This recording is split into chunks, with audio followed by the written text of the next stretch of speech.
রাধে রাধে বন্ধুরা, কেমন আছো তোমরা সবাই? আশা করতেছি সবাই খুব ভালো আছো, সুস্থ আছো। আর আমিও কিন্তু ভালো আছি। আজকে আবার একটা নতুন ভিডিও নিয়ে চলে আসলাম। আশা করতেছি ভিডিওটা তোমাদের ভালো লাগবে। তো চলো ভিডিওটা স্টার্ট করা যাক। তো এই তো সকাল থেকে সব কাজকর্ম করে রান্না বান্না সবটাই সেরে তারপরে তোমাদের সাথে ভিডিওটা আর কি দেখা শুরু করলাম।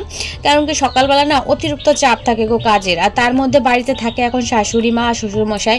আর শ্বশুরমশাই মাঠে গেলেও শাশুড়ি মা তো বাড়িতে থাকে। তো সেই কারণে আর কি সকালের কাজগুলি আর দেখাতে পারতেছি না। আর যখন দেখাইতে পারবো তখন অবশ্যই দেখাবো। তো সে জাগে আজকের বর্তমানটা নিয়ে চলি, ভবিষ্যৎটা ভবিষ্যতে রেখে দিই।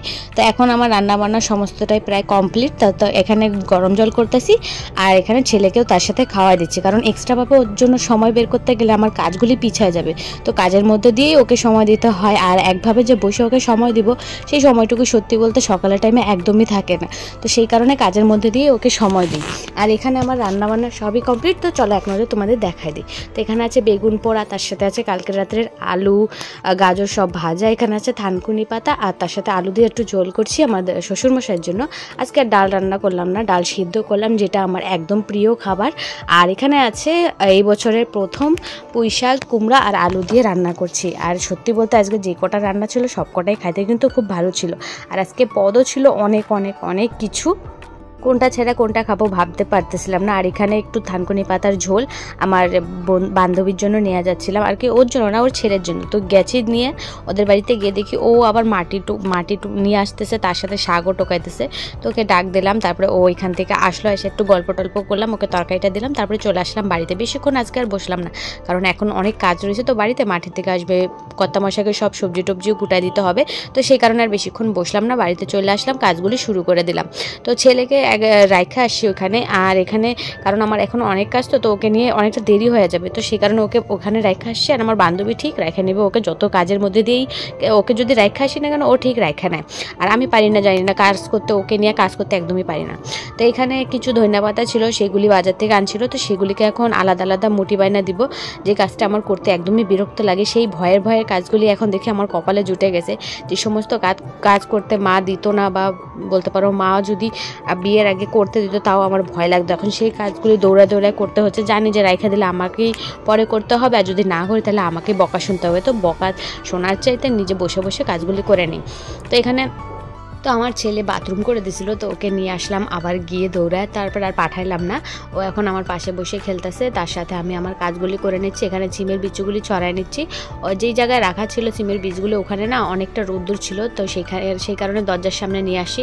আর এখানে আমার ছেলে সাইকেল চালাচ্ছে, কিছুক্ষণ পর পর আমার কাছে আসতেছে। ওই বাড়িতে থাকলে কিন্তু এত জ্বালাতন করতো না ওকে, আমার বান্ধবীকে, কিন্তু আমার কাছে থাকলে বিরক্তকর বেশি করে। মনে হচ্ছে যেন আমি ও যদি আমার পাশে থাকে ওর যেন এনার্জি লেভেলটা আর কি বেশি বাইরে যায়। তো সে ও এখন একা একাই খেলা করবে। ও দিদিও এখন স্কুল থেকে আসলো না, যখন আসবো দিদির সাথেও ব্যস্ত হয়ে যাবে, তারপরে ওর আমার কথা আর মনেই থাকবে না। এখন এই সাইকেলটা নিয়ে পড়লে, এই সাইকেলটা ওর পিসি কিনে দিছিল, কিন্তু জানো তো 2 দিনও চালাইতে পারে না। সাইকেলটার অবস্থা এতটাই খারাপ হয়ে গেছে, সাইকেলটার তোমার সিট খারাপ হয়ে গেছে, তারপরে চাকা এদিক ওদিক হয়, সাইকেলটা একদমই খারাপ হয়ে গেছে বলতে পারো। তারপরেও বাচ্চা মানুষ বলতে পারে না, ওই টাইনা মাইনা আর কি চালায়, ওর আর কি খেলার মতো হয়ে যায়। তো এখানে আমার মেয়েও চলে আসছে, আর ও আজকে স্কুল থেকে কতগুলি পাতা কি নিয়ে আসে, কাগজ ফাগজ, সেগুলি এখন ওর ভাইকে একদম দেখালো, তারপরে আমাকে দেখালো। আর এখানে আমার সিমের বিচি ছোড়া এখনও হয় নাই, আর কর্তামশাই একটু পরে মাঠের থেকে চলে আসবে।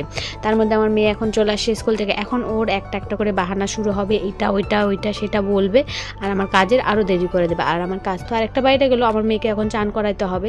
ওই যে বললাম আমার মেয়ের একটা অভ্যাস আছে, স্কুল থেকে আসার সাথে সাথে ও যা হয়েছে স্কুলে, যা কিনছে, যা খেলা করছে, যা শয়তানি করছে সবটাই বলবে। তো সেই মতো ও শুরু করে দিচ্ছে। আর ও যেগুলি খেলনাগুলি আনছিল সেগুলি আমার ছেলে দেখার জন্য বিরক্ত করতেছে ওকে। এখন 2 ভাই বোন ব্যস্ত হয়ে যাবে ওদের খেলায়। তারপরে আমি এই তো এখনও চান হয় না, আমার কর্তামশাই আসলো মাঠের থেকে, সব সবজি টবজি গুটাই দিলাম, ছিম আলাদা করে বাইচে দিলাম, যা সবজি বাজারে নিবে সবটাই গুটাই দিলাম। আমার কর্তামশাই চান খাওয়া দাওয়া সব সেরে এখন বাজারের দিকে রওনা দিবে। তো উনি চলে গেলে তারপরে আমি করব চান, তারপরে করব বিকালের কাজ। সকালের কাজ শেষ করতে না করতে দেখো বিকালের কাজের টাইমও আবার চলে আসলো। আর এখন শীতের দিন তো, মানে শীতের দিন শেষ হয়ে গেল, শীতের দিন পুরোপুরিভাবে তো শেষ হয় নাই, তো 12টা 1টা বাজতে না বাজতে কেন জানি না মনে হয় একটু বিকাল বিকাল পড়ে যায় আর কি, সেই শীতকালের মতো। তো সেই কারণে একটু বসে থাকবো, তার সাথে একবারে সব কাজগুলি সেরে তারপরে একবারে একটু বসে জিরানো, সেটা ভালো, তাই না বলো? একটু পরপর উঠবো, একটু একটু কাজ করব, সেটা থেকে একবারে যদি আমি কাজটা সেরে ফেলি তারপরে নিরাল্লায় বসে থাকবো, তারপরে বিকালের তো ধরো বাচ্চা কাচ্চা আছে, বিকালেরও অনেক কাজ থাকে, তো সেগুলি আরামসে করতে পারবো। তারপরে যেহেতু আমি একটু সোশ্যাল মিডিয়ায় থাকি, তো সোশ্যাল মিডিয়ারও অনেক কাজ থাকে, এই কাজের মধ্যে দিয়ে সোশ্যাল মিডিয়ার টাইমটাও বের করে নিই। তো সে যাকে এখন কর্তামশাইয়ের সাথে একটু কথা টথা বলে ওনাকে বিদায় দিয়ে দেবো, তারপরে আমি গিয়ে ফট করে চান করে নিয়ে আসলাম।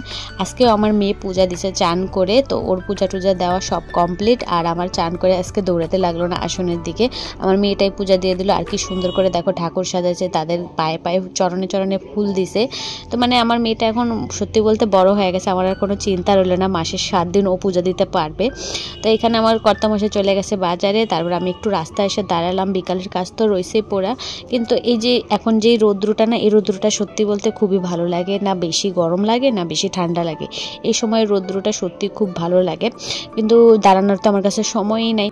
তো তাড়াতাড়ি করে বাড়িতে আসলাম, এসে বিকালের কাজ বাজ সারলাম। তো এখন হয়ে গেছে সন্ধ্যা, আমার ছেলে বিকালে একটু ঘুমাইছিল, তো উঠতে উঠতে সন্ধ্যা হয়ে গেছে, তো ওর ঘুমটা পুরোপুরি হয়েছে, তো সেই কারণে উঠে একটু হাসি হাসি ভাব দিছে, নাহলে কিন্তু ও ঘুমার থেকে যদি কাঁচা ঘুমের থেকে ওঠে তাহলে কিন্তু খুব কান্না করে। শুধু যে আমার বাচ্চা তা না, সব বাচ্চারাই কিন্তু কাঁচা ঘুমের থেকে উঠলে না একটু কান্না করে, আর যদি ওদের ঘুমটা পূরণ হয় তাহলে কিন্তু উঠে দেখবা সুন্দর খেলা করে, হাসে, কথা বলে। আর যদি ঘুম পূরণ না হইলো, ঘুমের থেকে ওঠার সাথে সাথে ওদের খিটখিট পন, কান্না কাটে, এগুলি শুরু হয়ে যায়। এই যে আমার একজন তো বাড়িতে আছে ধরো ঘুমের থেকে উঠলে, আরেকজনের এখনো কোনো হুদিস নেই, মানে ও খেলতে যে গেছে, এখনো আসার কোনো সময়ই হয় না ওর। আজকে যেহেতু টিউশনি বন্ধ ছিল, তো সেই কারণে আর কি ওর আজকে এখনো খেলা চলতেছে। তো এখন সন্ধ্যা প্রায় হয়ে গেছে, তো ওকে এখন ডাকতে যাবো, আইসে সন্ধ্যাটা দিবে। আর বাচ্চা মানুষ তো এখন একটু এদিক ওদিক তো হবে সন্ধ্যা পুজোর, আমি যখন থেকে আবার আসনে যাব তখন থেকে আবার ঠিক টাইম মতো সন্ধ্যা দিয়ে দিব, কারণ এমন অন্ধকার অবস্থায় সন্ধ্যা দেয় না, আরও আগে সন্ধ্যা দিতে হয়, সন্ধ্যার টাইম আছে একটা, সেই টাইমেই দিতে হয়, সন্ধ্যা বসে গেলে সন্ধ্যা দিতে হয় না। তো এখানে অনেকক্ষণ ডাকাডাকি করার পর আমার মেয়ে অনেকটা দূরে ছিল, তারপর আমার গলার ভয়েসটা অনেক বেশি, তো ঠিক শুনতে পারছে আমার আওয়াজটা, আর এখন চলে আসে দৌড়ায়া। এখানে কিন্তু ঠান্ডা আছে, কিন্তু আমার মেয়ে ওই যে দৌড়াদৌড়ি করতেছিল, তো সেই কারণে ওর ঠান্ডা লাগতেছিল না। এখন যে আমি বললাম, তো এখন ওর ঠান্ডা লাগছে, আর তার মধ্যে ও হাতের মধ্যে কি একটা আলতু ফালতু নিয়ে আসছে, এখন ওর হাতে লাগাইছে, এখন আমার হাতেও লাগাবে, তো আমার হাতটা আগাইতে বললো, তো দিলাম সেই মতো হাতটা, আর হাতের মধ্যে লাগানোর সাথে সাথে দেখলাম যে কি আনছে ও, মানে যেটা পাবে সেটাই নিয়ে আসবে, নিজের জন্য, আমার জন্য, ওর ভাইয়ের জন্য। ওর ভাইয়ের সাথেও যতই শয়তানি করুক না, কিন্তু একদিকে কিন্তু টান আছে ওর নিজের ভাইয়ের জন্য। তো এখন আর কি করার, ছেলে মেয়েকে পড়াবো, তারপরে চলে যাবো রান্নাঘরে। আর এখানে আসছে আমাদের বাড়িতে অতীত, আমার ভাগ্নি আসছে, মানে ওদের বাড়ি তো পাশে, ওই বেড়াতে আসে না, এমনি আসে সন্ধ্যাবেলা 10-5 মিনিট বসে চলে যায়।